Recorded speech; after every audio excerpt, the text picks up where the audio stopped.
Hello everybody, welcome to easy home food. இது உங்களுக்கான சமையல் சேனல். இன்னைக்கு ரொம்ப சிம்பிளான ஈஸியான ஒரு சிக்கன் பிரியாணி செய்ய போறோம். இந்த வீடியோ ஃபுல்லா பார்த்ததுக்கு அப்புறமா உங்களுக்கு பிடிச்சிருந்தா தயவு செய்து லைக் பண்ணுங்க, ஷேர் பண்ணுங்க, கமெண்ட் பண்ணுங்க, மறக்காம சப்ஸ்கிரைப் பண்ணுங்க. உங்க ஆதரவு தான் எங்களுக்கு ஊக்கமே. Let's start the video. இங்க ஒரு 3/4 கிலோ சிக்கன் எடுத்திருக்கேன். அது பிரியாணிக்கு ஏற்ற மாதிரி கட் பண்ணி வாங்கிக்கோங்க. அதை நல்லா சுத்தமாக வாஷ் பண்ணி க்ளீன் பண்ணிக்கோங்க.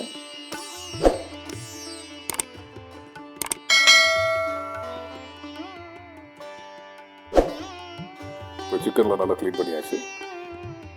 இப்போ உங்களுக்கு தேவையான சைஸில் இருக்கிற ஒரு குக்கர் எடுத்துக்கோங்க. அதில் 3லேருந்து 4 டேபிள் ஸ்பூன் குக்கிங் ஆயில் போட்டுக்கோங்க. அது கூட நெய் ஆட் பண்ணிக்கோங்க. உங்களுக்கு எவ்வளோ தேவையோ அதுக்கேற்ற மாதிரி ஆட் பண்ணிக்கலாம்.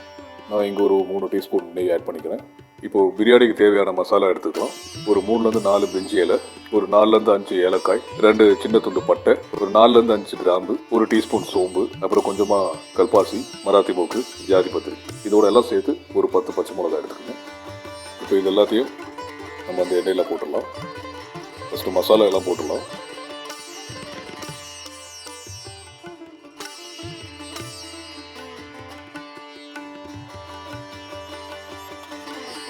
இப்போ பச்சை மிளகாவை சேர்த்துக்கலாம். பச்சை மிளகா முழுசாகவே போட்டுருங்க. இதோட ஒரு 3 வெங்காயத்தை கட் பண்ணியிருக்கேன். அதையும் சேர்த்து நல்லா வணக்கிக்கலாம்.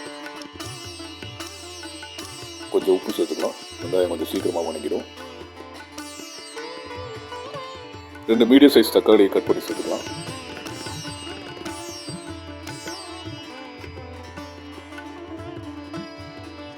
இப்போ இஞ்சி பூண்டு விழுது சேர்த்துக்கலாம்.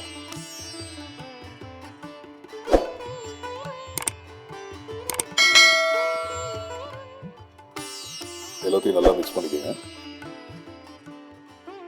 எல்லாம் ஓரளவுக்கு வணங்கணும். ஒரு 4லேருந்து 5 சின்ன வெங்காயம், ஒரு அரைக்கட்டு கொத்தமல்லி, ஒரு அரைக்கட்டு புதினா, இது எல்லாத்தையும் ஒன்றா சேர்த்து அரைச்சி அதையும் இதோடு சேர்த்துக்கலாம்.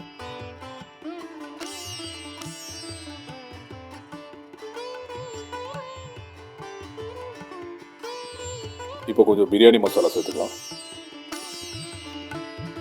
அதோட கொஞ்சம் காஷ்மீரி சில்லி சேர்த்துக்கலாம்.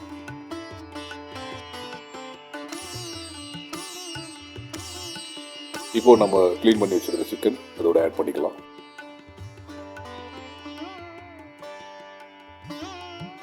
சிக்கனை மசாலாவோட நல்லா மிக்ஸ் பண்ணிக்கோங்க. இப்போ தேவையான அளவுக்கு உப்பு போட்டுட்டு சேர்த்து மிக்ஸ் பண்ணிக்கோங்க.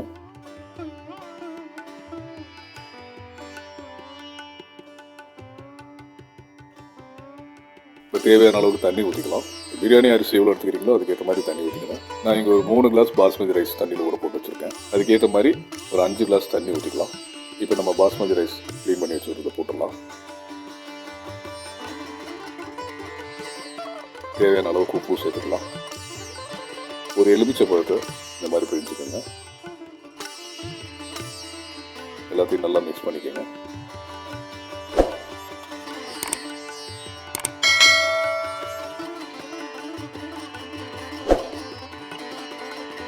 லைட்டாக கொதி வந்த உடனே குக்கரை மூடி வச்சுருங்க. விசில் போட்டுருங்க. ஹை ஃப்ளேமில் ஒரு விசில் வரட்டும். அதுக்கப்புறமா லோ ஃப்ளேமில் ஒரு 10 நிமிஷம் வச்சுருங்க. இப்போ பிரியாணி ரெடி ஆகிடுச்சு. இது ரொம்ப சிம்பிள் அண்ட் ஈஸி. சீக்கிரமாக உங்களுக்கு செஞ்சிடலாம்.